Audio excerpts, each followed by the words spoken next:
to pandemic. But we still stand firm and move forward to carry out our mission of service. Give yourself fully to God's word, for we know that within Him nothing is in vain.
Shalom jemaat sekalian, selamat hari Minggu. Oleh anugerah Tuhan kita bersama-sama boleh dipersatukan untuk datang beribadah di hadapannya. Setiap kita mungkin hari ini ada dalam berbagai macam keadaan, pergumulan, situasi dan tempat. Tapi kita percaya Tuhan punya anugerah bagi setiap kita di dalam ibadah ini. Mari kita datang membawa hati kita kepadanya. Selamat beribadah, mari kita menyembah, memuliakan Dia.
Shalom jemaat sekalian, selamat pagi.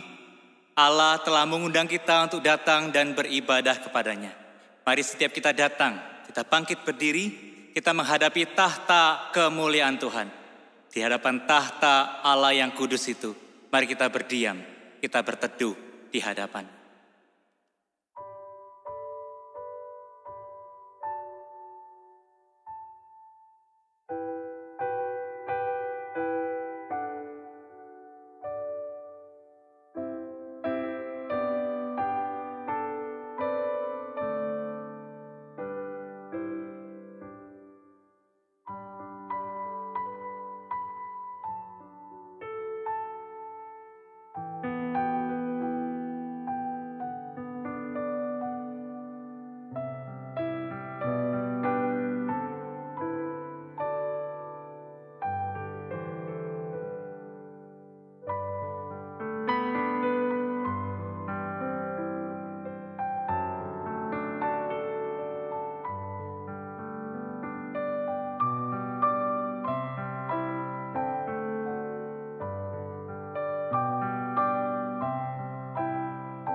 Pertolongan kita adalah dalam nama Tuhan yang menjadikan langit dan bumi.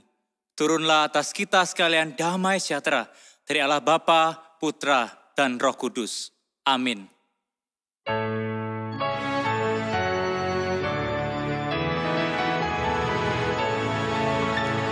Hormat diberi bagi Bapa, Anak, dan Roh Kudus, dari mula sampai sekarang dan seterusnya, termulia.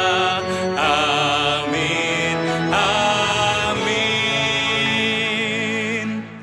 Usahakanlah kesejahteraan kota kemana kamu aku tempatkan, dan berdoalah untuk kota itu kepada Tuhan. Sebab kesejahteraannya adalah kesejahteraanmu. Hendaklah engkau berdoa bagi tanah airmu yang engkau cintai, karena kesejahteraannya adalah kesejahteraanku juga. Bapak Ibu Saudara sekalian, Allah kita adalah Allah pencipta alam semesta. Dia hanya mencipta yang memegang alam semesta dan hidup kita. Mari kita datang kepadanya, membawa hati kita kepadanya. Hanya Dia Tuhan, Dialah pencipta alam semesta. Nyata kemuliaannya dalam ciptanya, karena Dialah Tuhan. Oh, hanya Dia Tuhan mengatur hari depan manusia. Sebab jalan hidup umatnya dalam rencananya, karena Dialah Tuhan. Puji Dia. Hanya Dia Tuhan, Dia bertata di atas semesta. Biarlah ciptaannya mengangkat pujian. Hanya Dialah Tuhan. Hanya Dia Tuhan memegang hidup kita. Hanya Dia Tuhan mengatur hari depan manusia. Sebab jalan hidup umatnya dalam rencananya, karena Dialah Tuhan. Hanya Dia Tuhan, puji Dia. Hanya Dia Tuhan,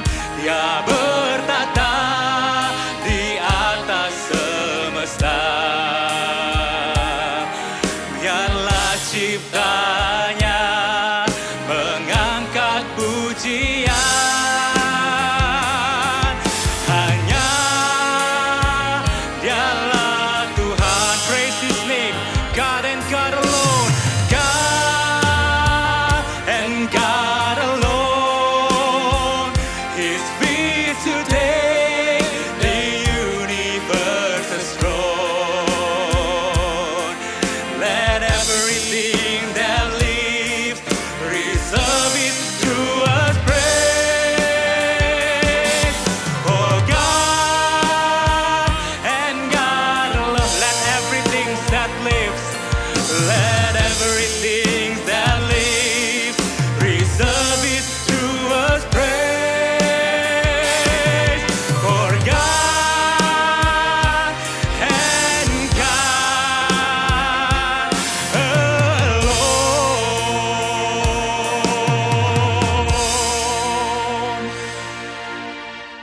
Siapakah kami, Tuhan, di hadapan-Mu, Allah pencipta semesta yang agung ini? Kami hanyalah debu di hadapan Tuhan. Tapi kasih karunia-Mu besar, Tuhan. Memandang kami yang debu ini berharga, bahkan Kau mengasihi dan menebus kami. Di tengah-tengah situasi kehidupan kami saat ini, Tuhan, ingatkan kami bahwa kami dikasihi, dipilih, dan ditebus oleh Allah. Tidak ada satupun di antara kami tidak gentar menghadapi segala situasi yang hari ini terjadi. Tapi biarlah kesadaran bahwa kami dikasihi, kami dipelihara oleh Allah pemegang semesta ini. Menjadi kekuatan pengharapan, menjadi semangat di dalam kehidupan kami. Dalam kami mengikut Tuhan setiap hari. Tuhan tolong kami, jika di antara kami di dalam masa-masa yang sukar, kami lari kepada dosa, kami lari daripada Tuhan, kami kecewa kepada Tuhan. Tuhan, kami tahu Engkau akan memanggil kami kembali.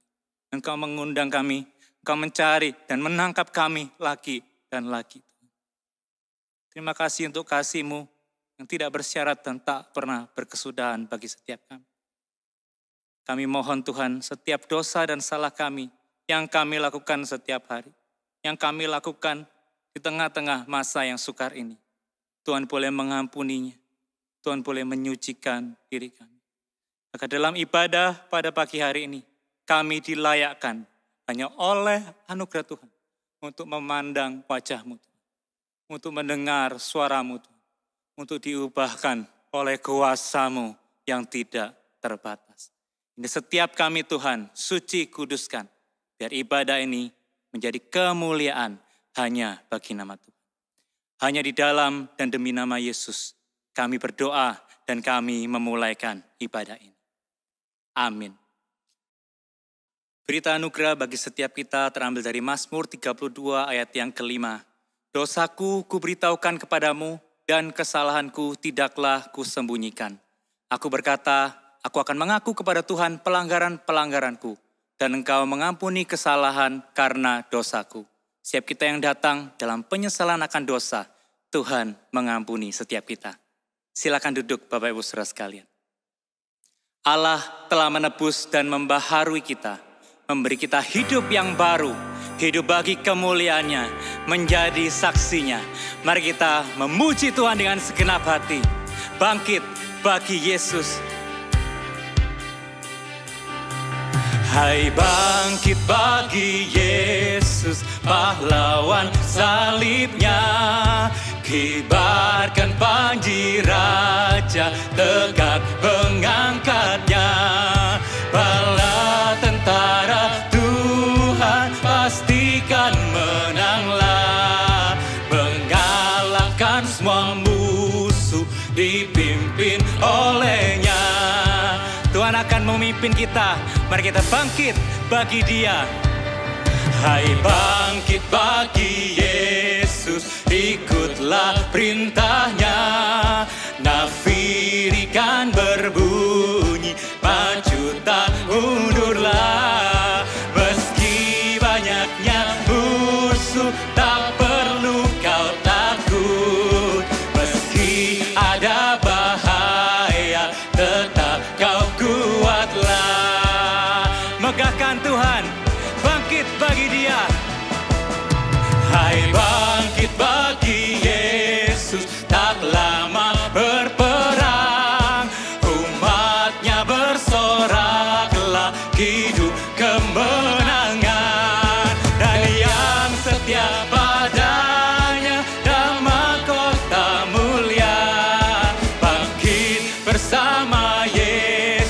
bertata di dan yang setia padanya, dan yang setia padanya, damai kota mulia, bangkit bersama Yesus, bertata di surga, bertata di surga.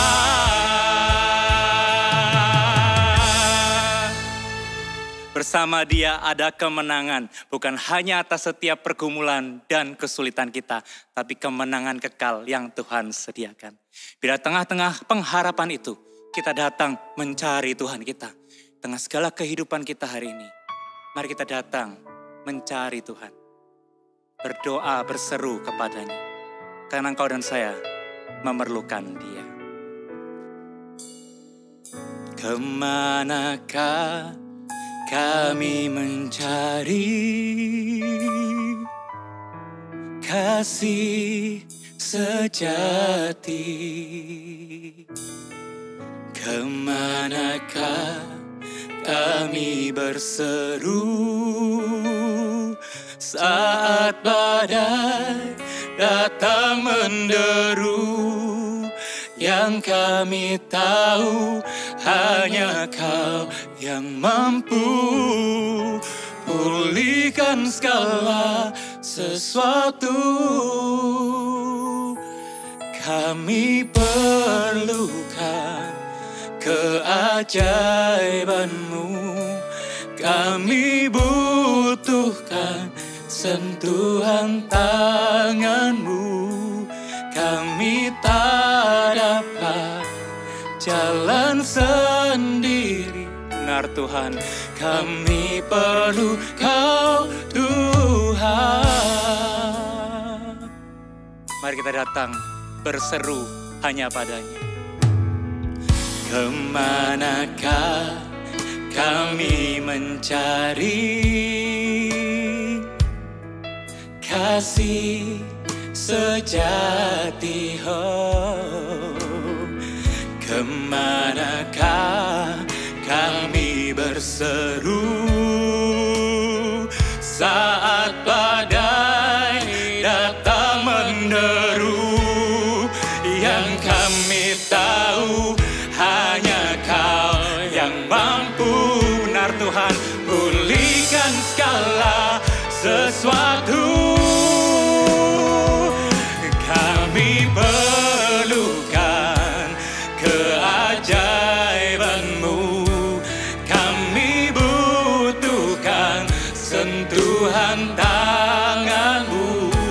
Kami tak dapat jalan sendiri, kami perlu Kau Tuhan. Kami perlu Kau Tuhan, kami perlukan keajaiban-Mu, kami butuhkan sentuhan tangan-Mu. Kami tak dapat jalan sendiri, kami perlu Kau Tuhan.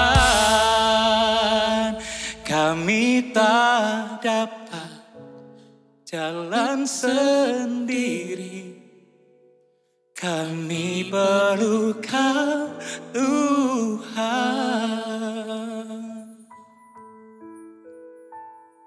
Siapa yang tidak gentar Tuhan? Siapa yang tidak remuk di tengah-tengah situasi hari ini? Saat semua andalan kami, harta kekayaan, orang-orang di sekeliling kami, orang-orang yang kami andalkan semuanya hancur. Kami tahu hanya Engkau yang sanggup kami andalkan. Karena itu kami membawa hidup kami saat ini, pribadi lepas pribadi kepadamu Tuhan. Engkau tahu kehancuran kami, Engkau tahu kami kecewa dan terluka, tapi kami tidak pernah ditinggalkan. Engkau gembala yang baik, Engkau akan mengangkat kami. Engkau akan membalut luka kami, Engkau akan memulihkan kami. Kayak membawa setiap pergumulan di dalam rumah tangga kami, yang mungkin kami gak tahu kami harus berbuat apa. Kiranya Tuhan Kau memberikan sentuhan tangan-Mu bagi keluarga kami. Tengah-tengah pekerjaan yang kami Tuhan, yang kami gak tahu kami harus apakan. Tengah-tengah segala kesulitan ini kami mohon tangan-Mu berkarya dan menyentuh kehidupan pekerjaan kami. Di dalam pelayanan, kami gak tahu Tuhan apa yang harus kami lakukan. Kiranya Engkau Tuhan boleh beracara dan memberkati pelayanan kami. Sehingga kami juga berseru berdoa bagi pemerintah kami, bangsa Indonesia. Kami berdoa kiranya Tuhan yang memberkati. Di masa-masa seperti ini pemerintah diberi hikmat bijaksana menyelesaikan setiap persoalan yang ada. Tuhan yang memberkati mereka. Kami berdoa untuk tenaga kesehatan yang setiap hari berjuang. Di tengah-tengah situasi seperti ini Tuhan, lindungi mereka, lingkupi mereka. Tangan-Mu menuntun, memberkati mereka pribadi lepas pribadi. Kami menyerahkan gereja-Mu, Tuhan berkati. Jemaat-Mu, tengah-tengah kesulitan iman mereka bertumbuh. Harum semerbak memuliakan nama Tuhan.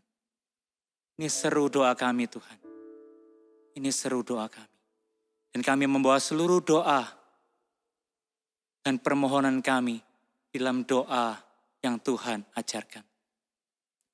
Bapa kami yang di sorga, dikuduskanlah nama-Mu, datanglah kerajaan-Mu, jadilah kehendak-Mu di bumi seperti di sorga. Berikanlah kami pada hari ini makanan kami yang secukupnya, dan ampunilah kami akan kesalahan kami, seperti kami juga mengampuni orang yang bersalah kepada kami. Dan janganlah membawa kami ke dalam pencobaan, tapi lepaskanlah kami daripada yang jahat.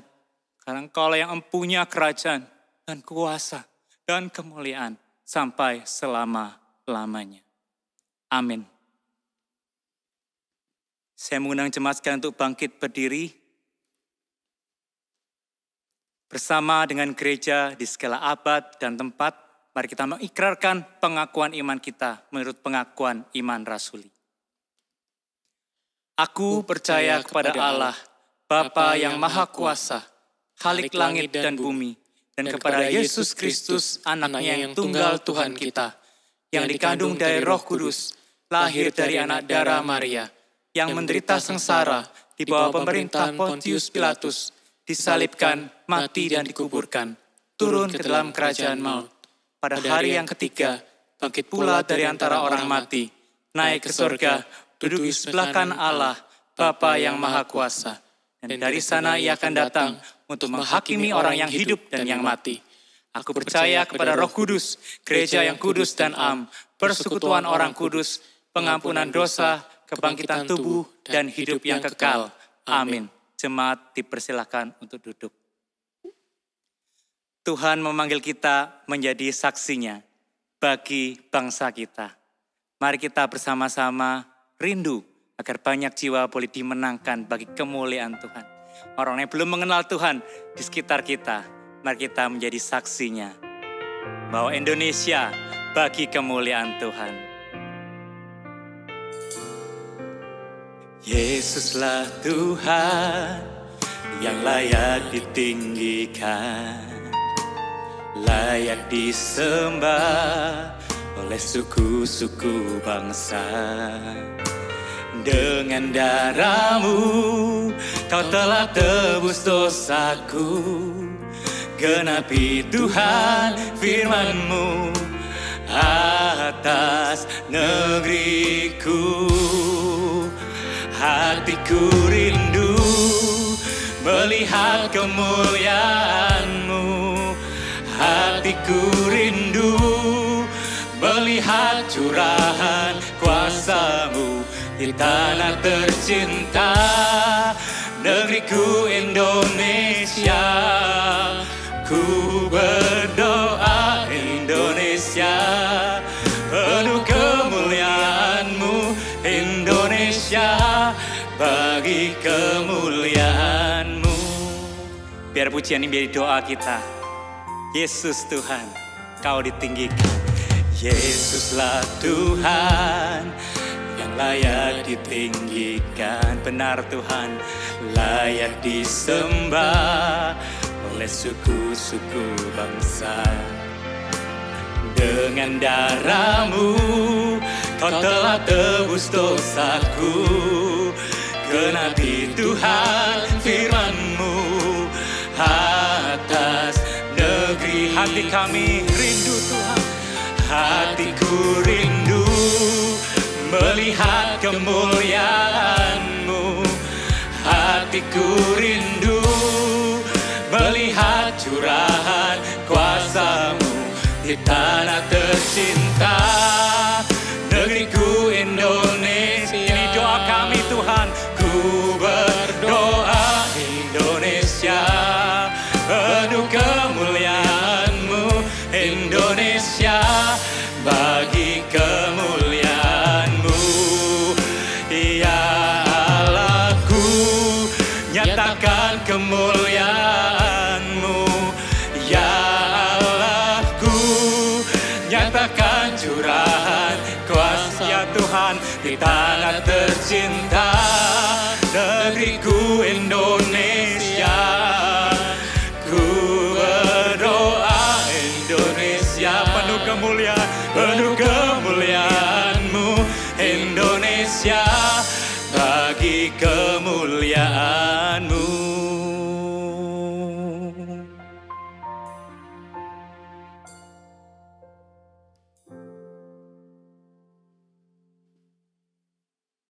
Salam damai sejahtera saudara sekalian.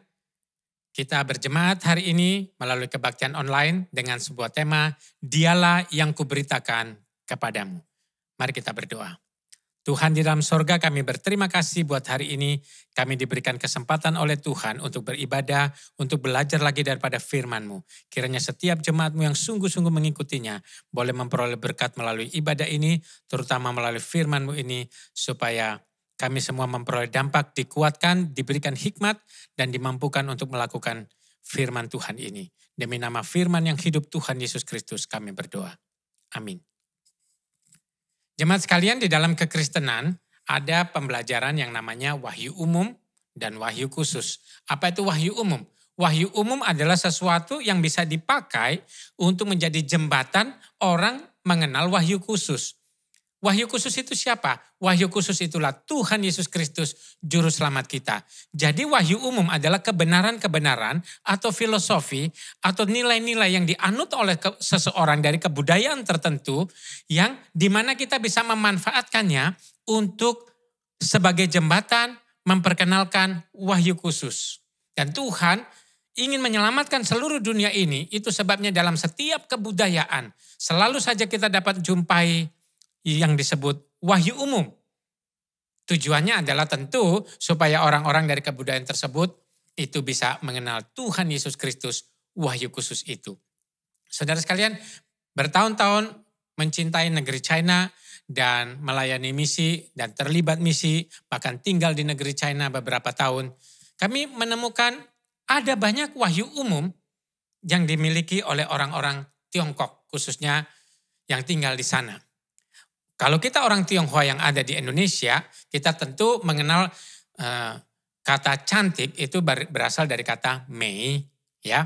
Mei itu cantik. Banyak orang namanya Mei, Meilan, Meili, Meichen. Nah, saudara sekalian, banyak orang bernama seperti demikian atau dipanggil seperti itu. Ada yang lagi dipanggil Mei. Nah, saudara sekalian, Mei bisa adik tapi juga lebih banyak berarti cantik. Nah, saudara, kata Mei itu terdiri dari satu karakter Mei, ya. Yang ngerti tulis tahu kode tangan saya. Saudara, di atasnya itu yang, lebih tepatnya disebut kaoyang, artinya anak domba. Ya, di bawahnya itu ta.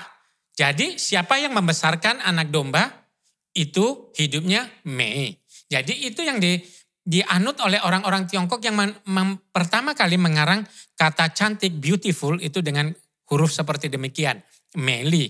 Nah, saudara sekalian, atasnya anak domba, bawahnya ta. Siapa yang membesarkan anak domba, hidupnya cantik. Siapa yang membesarkan anak domba, hidupnya beautiful. Siapa yang membesarkan anak domba, hidupnya adalah indah. Nah, saudara, ketika saya di negeri China, saya suka tanya, yang dimaksud anak domba yang dibesarkan supaya hidup kita cantik itu apa? Oh, enggak ada. Lah, kenapa ada seperti demikian? Ada domba atau kaoyang, terus bawahnya ta, itu artinya Mei. Enggak tahu orang dulu-dulu. Nah, saudara sekalian, orang tahu kalau huruf Mei itu atasnya anak domba atau domba, bawahnya ta atau membesarkan, tapi mereka enggak tahu dari mana asalnya. Itu sebabnya saya sering berkata kepada mereka, boleh enggak saya kenalkan domba yang dimaksud oleh leluhur kita dulu? nenek moyang kita dulu. Ya, jadi di dalam Alkitab saya, orang yang membesarkan anak domba, yang menerima anak domba, atau yang meninggikan anak domba Allah itu, hidupnya indah. Nah, saudara, ada lagi huruf yang berarti adil dan benar. Hurufnya adalah I. I itu di dalam Tiongkok daratan, itu bentuknya seperti gini, ada seperti gelas dengan setetes darah. Alkitab kita mengatakan tanpa penumpahan darah tidak ada pengampunan dosa. Saudara, tanpa penumpahan darah tidak ada pengampunan dosa. Kok bisa mereka menulis seperti itu? Oh, kita tidak tahu. Tetapi dalam Chinese tradisional, saudara sekalian, yi itu artinya atasnya itu domba, di bawahnya itu wo, artinya saya.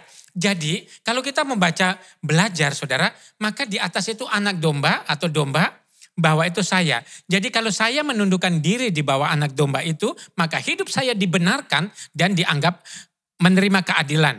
Nah, mereka tahu huruf itu. Lalu saya suka tanya, yang dimaksud ini apa? Saudara, sehingga saya seringkali berkata, bolehkah saya memperkenalkan anak domba supaya hidup kita menerima keadilan, berbuat keadilan, dan hidup di dalam kebenaran? Nah saudara, inilah yang disebut wahyu umum.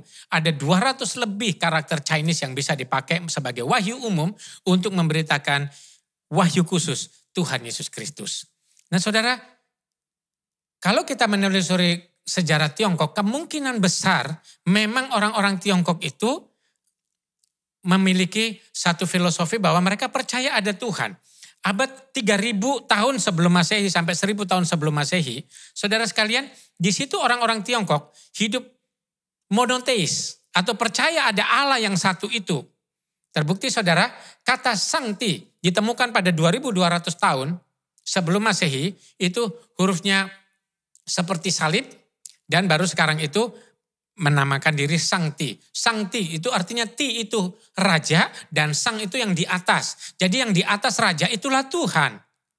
Nah saudara, konsep ini ada pada mereka.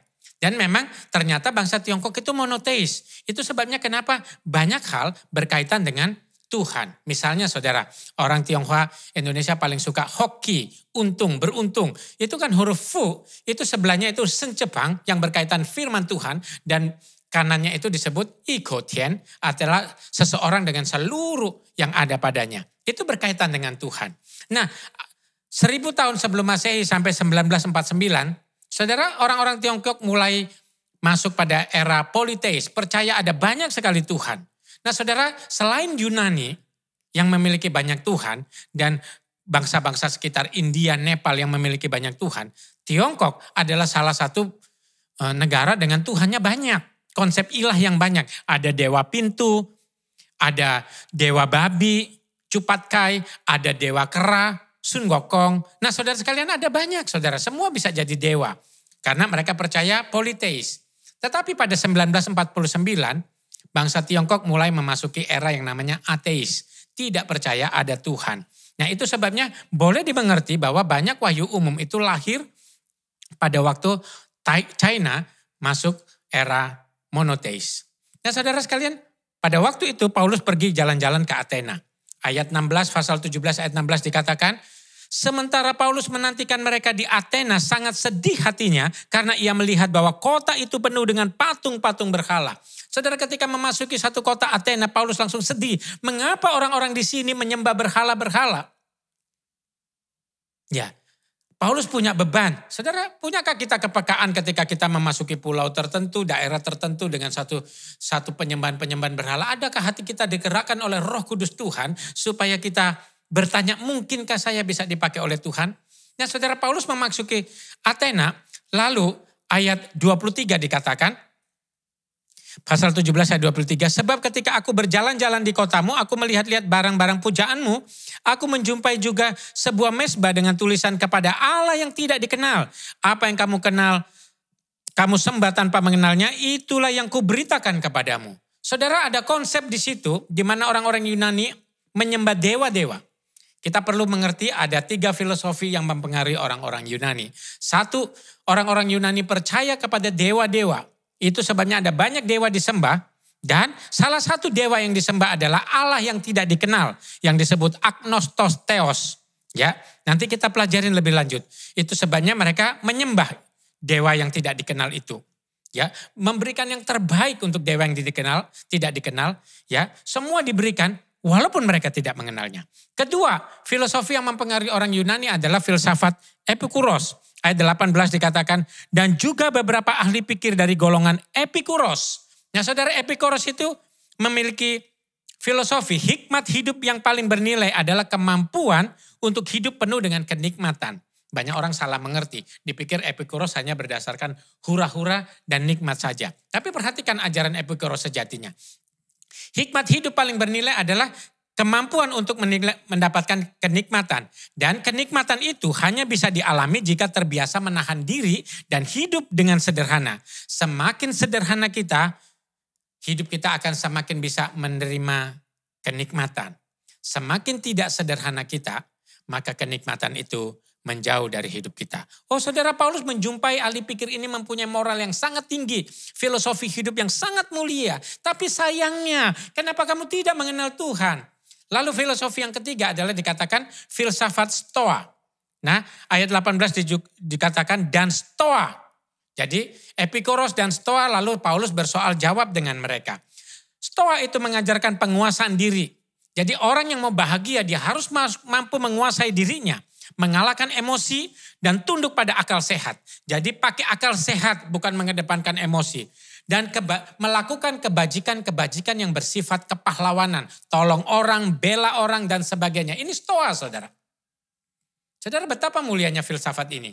Orang-orang Yunani dipengaruhi filsafat Epikuros, mereka hidup sederhana, mereka bagus sekali, saudara.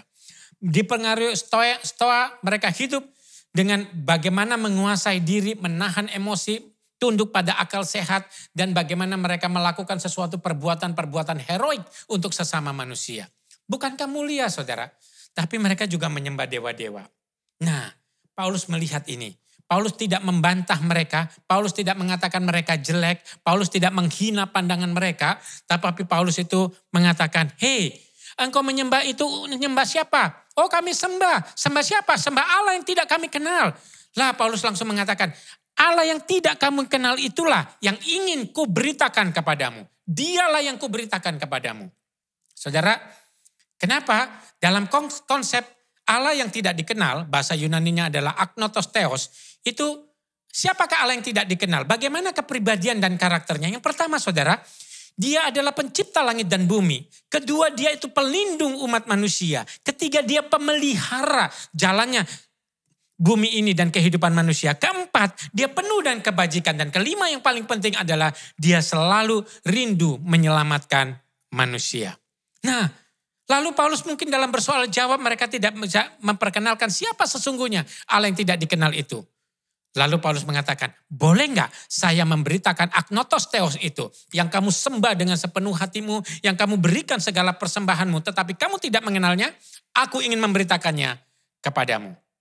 Saudara, benarkah Allah yang tidak dikenal itu adalah Yesus Kristus? Wallahu alam, kita tidak mengerti. Tetapi sekarang banyak orang Yunani tahu dan penafsir-penafsir Yunani tahu bahwa Allah yang tidak dikenal itu berkuasa sekaligus baik, sekaligus adalah penyelamat. Nah, konsep seperti demikian yang dipakai oleh Paulus untuk memberitakan Tuhan Yesus. Dialah pencipta, dialah pelindung, dialah pemelihara, dialah penuh kebajikan, dia selalu ingin menolong. Itu sebabnya yang buta dicelikan, yang lumpuh bisa berjalan, yang sakit disembuhkan, yang mati dibangkitkan, bahkan terutama yang kita berdosa mati karena hukuman Tuhan. Murka Allah sedang ada di atas kita, Tuhan selamatkan kita daripada murka Allah itu.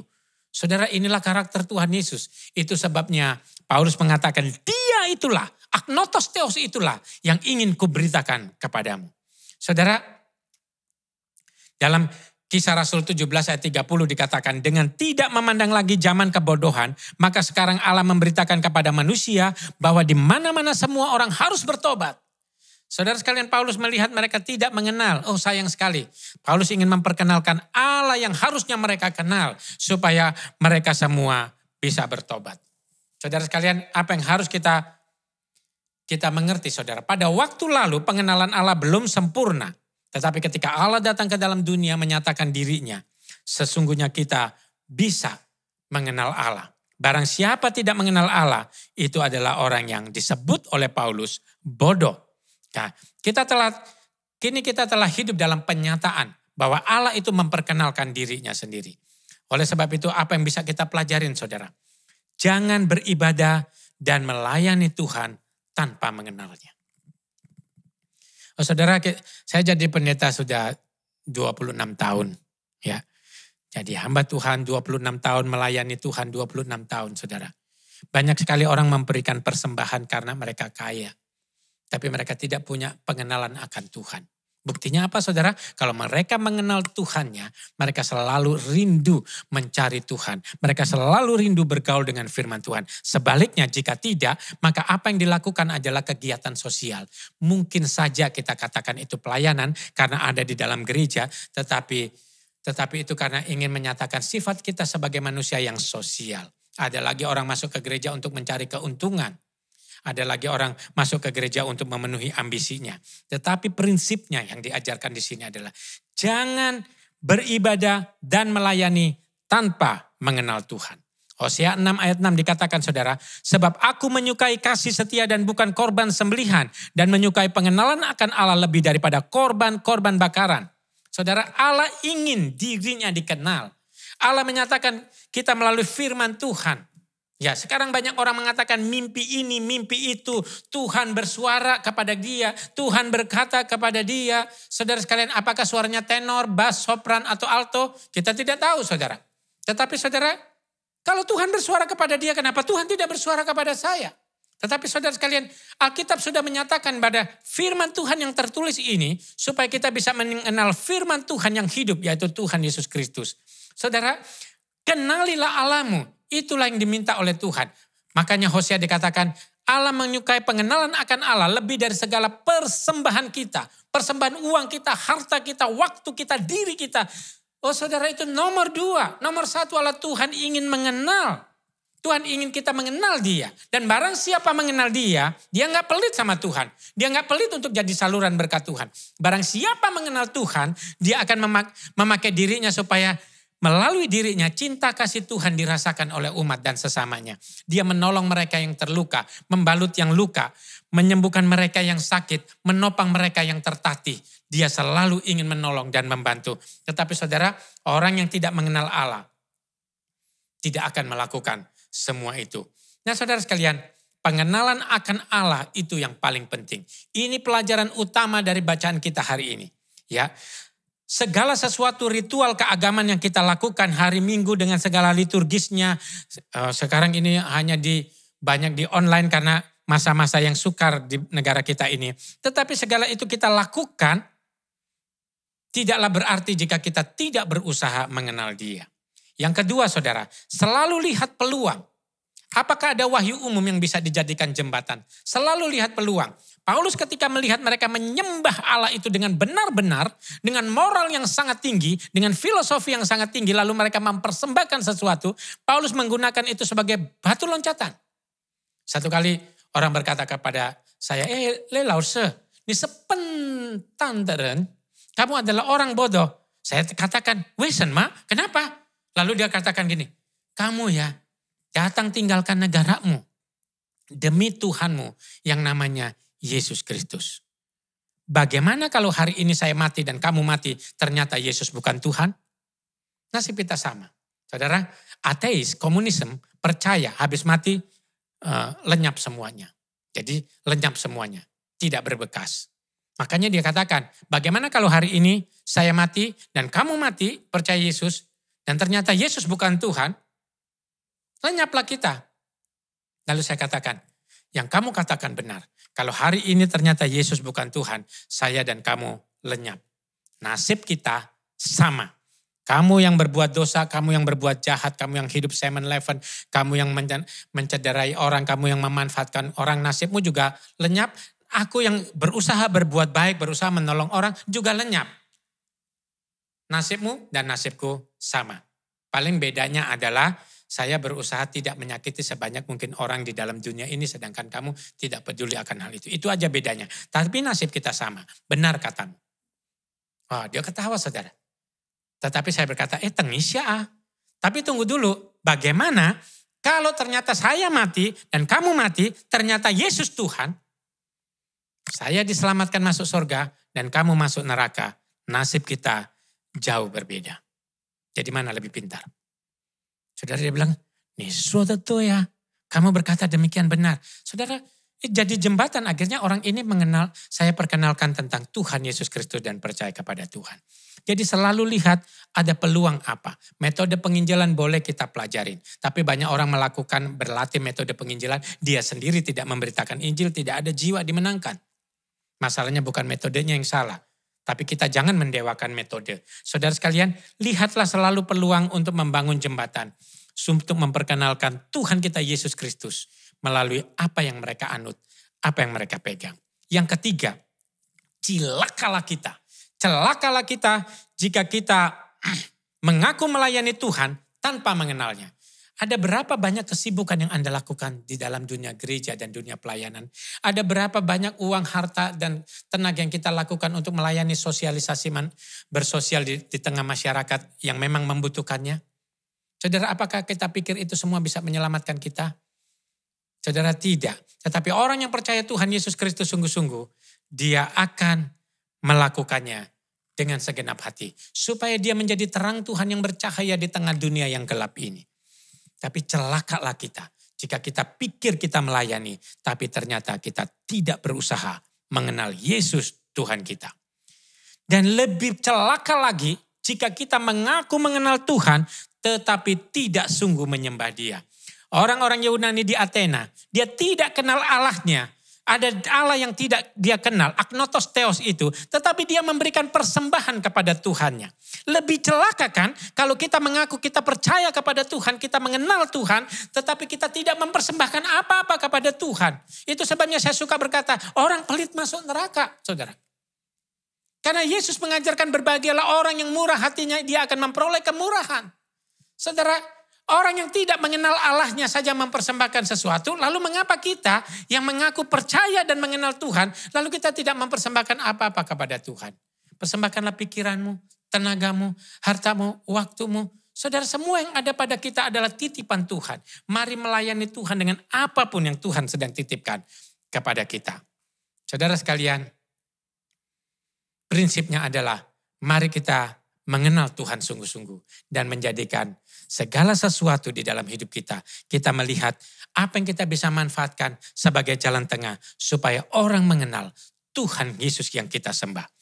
Roma 10 ayat 17 katakan, jadi iman timbul dari pendengaran dan pendengaran oleh firman Kristus. Firman Allah harus diberitakan, tetapi jangan lupa aksi kita juga menuntut untuk membuktikan bahwa kita mengenal Tuhan kita. Apakah ada kasih dalam tingkah laku dan kata-kata kita? Dan apakah ada Tuhan yang kita beritakan melalui kesaksian hidup kita? Kiranya Tuhan Yesus memberkati kita sekalian. Amin. Mari kita berdoa. Tuhan, terima kasih buat hari ini. Kami berdoa kiranya Tuhan menjamah setiap jemaat-Mu. Supaya mereka mendengar dan belajar firman Tuhan ini berusaha sungguh-sungguh mengenal Tuhan.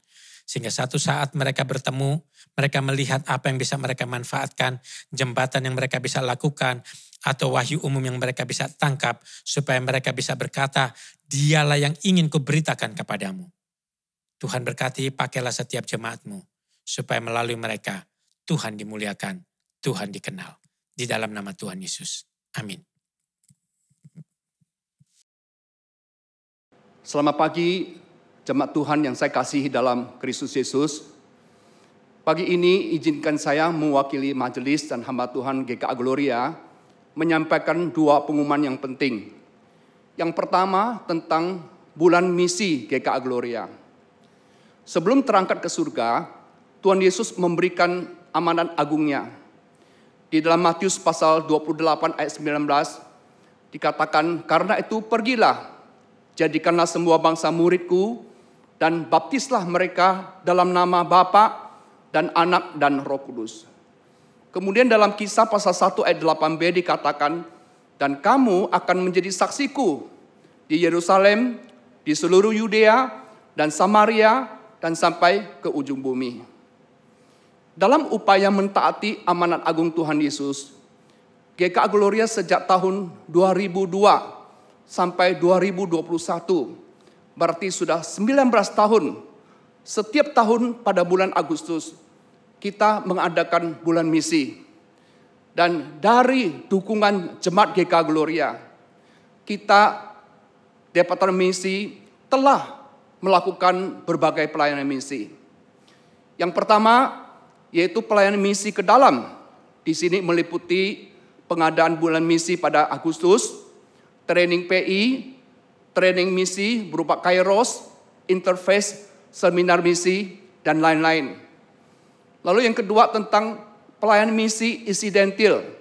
Ini meliputi pembagian sembako pada bulan Agustus, baksos dengan abdi mulia, kunjungan ke panti-panti asuhan, mission trip, dan juga bantuan bencana COVID-19 dan bencana alam di NTT. Yang ketiga tentang pelayanan misi keluar rutin. Di sini yang pertama kita menyaksikan ada Papua Mission. Di dalam Papua Mission ini Bapak Ibu sekalian, kita mendirikan Rumah Sagu Titimika yang menampung 50 anak asuh dari SD sampai SMA. Kemudian merintis gereja di Paumako. Lalu kita juga mengutus hamba Tuhan di 6 lokasi pedalaman suku Asmat. Lalu kita juga mengadakan kerjasama dengan Kipek Nusantara. Kita mendirikan Kupang Christian Center. Di dalam KCC ini ada panti asuhan yang bernama House of Hope. Ada 70 anak di dalamnya. Lalu ada sekolah kasih karunia dari SD sampai SMA, muridnya ada 250 orang. Kemudian yang ketiga tentang BTCC, yaitu Batang Tarang Christian Center. Di sini kita ada program food program untuk anak-anak di Batang Tarang, ada program pemberdayaan lahan, dan ada proses pembangunan panti asuhan di Kalimantan Barat. Lalu kita juga mengadopsi 4 gereja desa di lereng Gunung Lau yang meliputi di Sabrang, di Gembong, di Gunung Kusan, dan juga di Gempol. Dan akhirnya kita juga memberikan puluhan beasiswa untuk sekolah di STT dan juga membiayai kehidupan hamba Tuhan di pedesaan. Karena itu kami sangat mengharapkan jemaat dengan setia boleh mendukung doa, mendukung daya, dan juga mendukung pendanaan ini.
tiba saatnya kita akan memberi persembahan kepada Tuhan. Persembahan dapat diberikan dengan cara scan QRIS atau transfer ke rekening gereja masing-masing.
Mari puji Tuhan kita, bersukacita baginya. Ku bersukacita kerja baginya, sungguh ku bersukacita. Ada sukacita dalam hatiku, ku bekerja baginya. Ku serahkan semuanya, kerja bagi Rajaku. Ada damai sukacita, ku bekerja dengan bersemangat. Bait yang kedua, ku bersukacita kerja baginya, sungguh ku bersukacita. Amin. Tiap langkahku turut perintahnya dan bekerja baginya. Ku serahkan semuanya, kerja bagi Rajaku. Ada damai sukacita, ku bekerja, ku serahkan semuanya. Ku serahkan semua hanya bagi Kau Rajaku, bagi Rajaku. Ada damai sukacita, ku bekerja, ada damai sukacita. Ada damai sukacita, ku bekerja baginya. Mari kita bangkit berdiri, kita satu di dalam doa menyerahkan persembahan kita.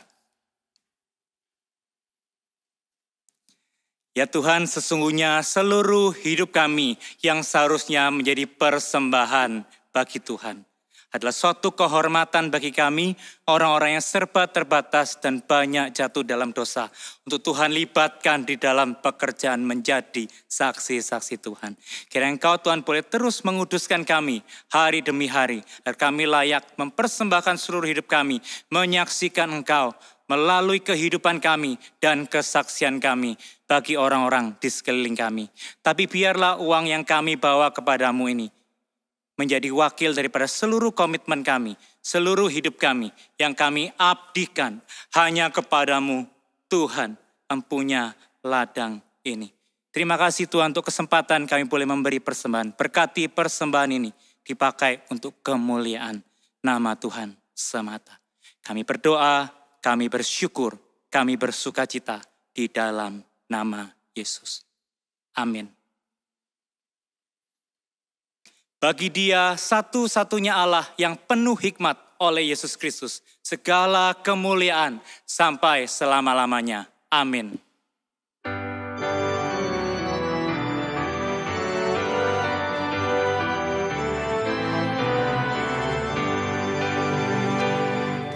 Puji Allah Bapa Putra, puji Allah Roh Kudus, ketiganya yang esa. Pohon selamat, sumber berkat. Amin.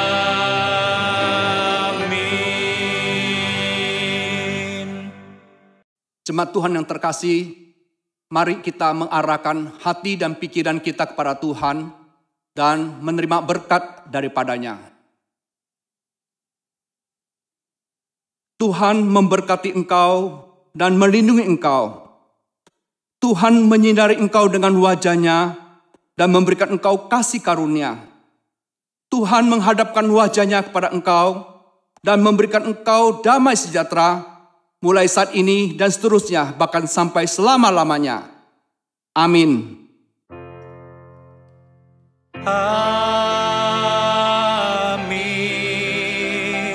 Amin. Amin.